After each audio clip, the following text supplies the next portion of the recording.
Chris Dickerson, who is a player for the Cincinnati Reds baseball team. He is also the founder of Players for the Planet, a non-profit that seeks to rid sports of plastic. Chris.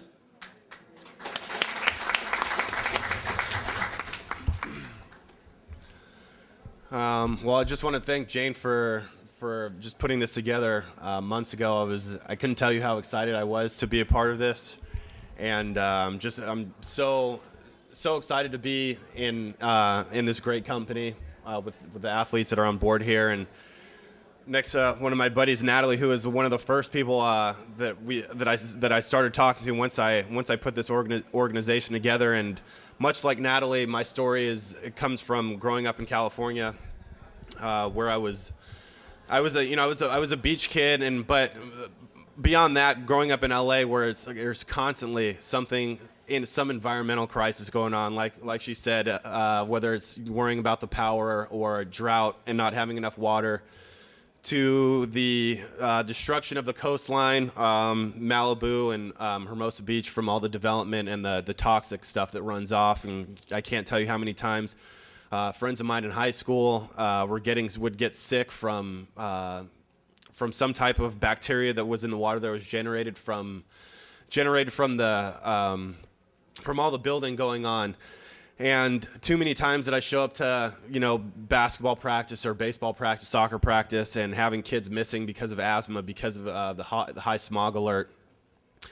And it was always ingrained. My mother is here, and my dad was really big into recycling. And I still laugh about it today because we had this contraption where we had basically every colored bin possible. One for the gardening, which I soon took the responsibility of, putting all the landscaping, the leftovers from landscaping, then for plastic and glass, old newspapers. So it was always something I was very aware of and learned to pay attention to and learned to respect. And as I got older, I started to do more research, and it wasn't until I got into pro ball and really started to see the amount of plastic that we use on a daily basis. And this is just in the minor leagues, where it's the minor leagues, and you're usually going to 7-Eleven yourself and getting Gatorade, but there was never any resources of recycling, or even just the least bit of thought of anybody to recycle or to even dispose of it properly. Usually it was just left at the stadium, and fans did the same thing. And so one day I was in the locker room, and it really kind of, if I was a cartoon, it probably would have had the little light bulb go on at the top, and I started to put the numbers together.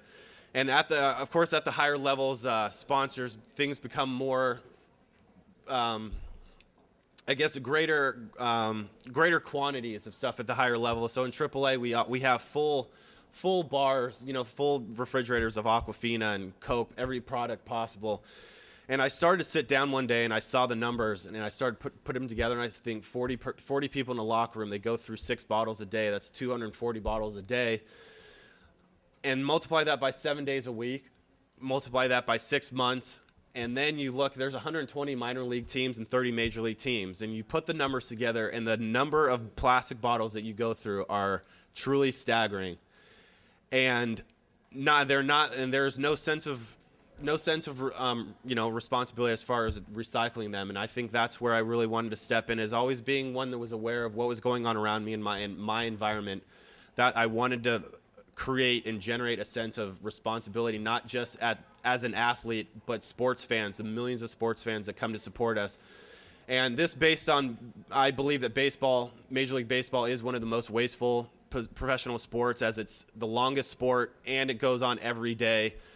With 30,000 people, and usually generating anywhere from 3 to 5 tons of trash every game.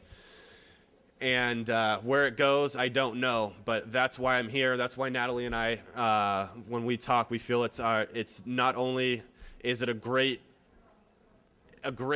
thing for us to focus on, but it's a great thing for us to use our celebrity, our iconic status, to really educate and inspire and encourage sports fans to do the same, as it's a serious problem, and we're just trying our hardest to educate and really inspire people that the smallest things, we're not trying to force anything on anybody, but we're trying to educate and just tell them that the smallest things can make a huge difference when you're dealing in such great numbers, and that's what we hope to accomplish at Players for the Planet.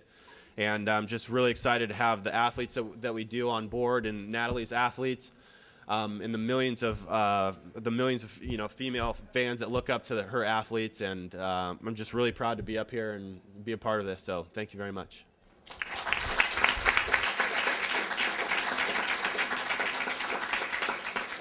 Thank you, Chris. And Chris is on page 117 of the book.